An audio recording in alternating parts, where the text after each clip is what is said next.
Super అన్నిటికంటే వేరే level అసలు. మీ ఒక్కొక్క సీన్ కి ఖాళీ చూస్తుంటే మొత్తం గుస్ బంప్స్, మొత్తం వేరే లెవెల్ అసలు.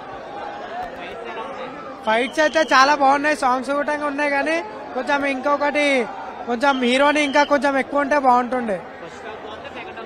రెండు బాగానే ఉన్నాయి, ఫస్ట్ హాఫ్ సెకండ్ హాఫ్ రెండు. హీరో లేట్గా ఏం రాడు, స్టార్టింగ్ లోనే ఒక 5 minutes తర్వాత వస్తాడు. రాగానే ఫస్ట్ ఫైటింగ్ ఉంటది, ఫైటింగ్ తోటే ఇక సినిమా చూడండి బాగుంది. పార్ట్ 2 ఏం లేదు, ఇదే సింగల్. ఈ సినిమాలో ముగ్గురు హీరోలు. ఫస్ట్ హీరో పవన్ కళ్యాణ్ అయితే, second hero Sujeeth, third hero Thaman. Cinema మాత్రం సూపర్. గబ్బర్ సింగ్ తర్వాత ఇదే సూపర్ హిట్. ఓజీ 2 ఉంది ఉంది ఉంది ఉంది కానీ అంత క్లియర్ గా చెప్పాడు, కానీ వాచి సిటీ అని చూపిస్తాడు. సినిమా ఇంటర్వెల్ చాలా బాగుంటది, సినిమా చాలా బాగుంటది. ఒక్కసారి చూసి మాత్రం అర్థం కాదు, సెకండ్ హాఫ్ 2 సార్లు ఏం లేదు.